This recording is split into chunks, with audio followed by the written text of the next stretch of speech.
Right, guys, we got a quick one here, but I'm going to show you a clip from Sky News earlier today. It featured a professor of epidemiology called Tim Spector. He was on there talking to Sophie Ridge about various things relating to what's going on. Towards the end of the show, though, he started talking about the number 10 briefings and why he doesn't watch them. Obviously, it's a good thing not to be sitting there watching the number 10 briefings. At the end of the day, we all know they're completely full of shit. Literally reporting whatever they want to continue pushing the fear narrative, which he actually calls out in this interview. Because not only does he call out the government's number 10 briefings and their constant fear-mongering around the number of deaths while not giving any context to the fact that we get nearly 1,500 deaths every single day in February, he also goes on to call out the media for its blatant fear-mongering alongside them, to the point where they actually cut him off, I think. Here, take a listen. Now, you said recently that you don't watch the number 10 news conferences anymore. Why not? Well, I've overdone on COVID stats, I guess, and I also get a bit disheartened by the fact that we only focus on certain of those statistics. So the fact that not just the number 10, but also the media focus on the number of deaths that day, and I think it's a very misleading statistic because I can't remember what the date. It's very sad people die of anything. But for example, yesterday around 600 people died of COVID, but on a normal day in February, 1,500 people would die, mostly of heart disease, strokes, cancer, etc. Or the flu. So we never put those statistics into any context. And I think this has got a lot of people extremely anxious and are petrified to leave their homes and may have real problems coming out again if we don't put these stats into some real perspective that, yes, rates are high, people are dying from COVID, but they also die from other things. Many of those people are not seeking help in the NHS.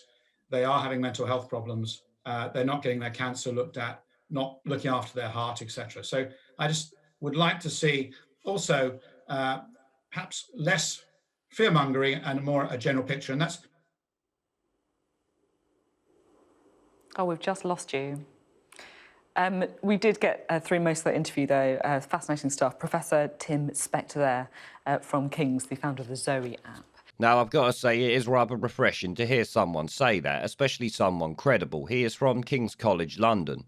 I obviously cannot find anything at fault with what he said in that. I do think, like I said a moment ago, though, that Sky News found fault in it and actually cut him off. You see her say that we've lost him there, but to me, it really seems like they actually cut him off. Perhaps they thought he was getting ready to call them out on more of their bullshit. You heard him actually say that the media are pushing this fear as much as the government, and that would be 100% true. We have called it out many times before, and I expect most of you don't watch these stupid briefings for the same reasons that he is not. I guess that is one of the other downsides of the way things are being done now, especially in relation to the media. Had we been in normal times, this guy would have been sitting in the studio answering questions directly from her. They wouldn't have been able to cut him off so easily then, or should I say, it would have been much more obvious if they did.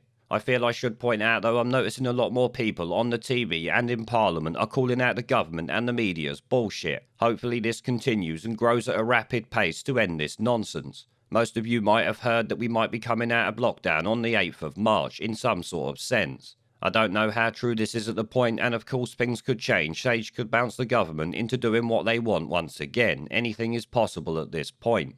Except, of course, Boris Johnson being strong and doing what he should have done from fucking day dot. The pandemic response from 2019 would have been the common sense move. Obviously, though, Boris Johnson has shown himself to be piss weak on 99% of things. At least here we have a professor of epidemiology calling out the government's bullshit and the fact that they don't give any context to the stats that they put out. They're just pumping out fear 24/7. Now, before I go, guys, remember to follow me on Odyssey, BitChute, and the rest of my social media links that are down in the description. I may do a live stream later talking about Donald Trump, Nicola Sturgeon, and a few other things that you guys will likely mention in the chat. I will post it up in advance so you can set a reminder if you want to watch the stream.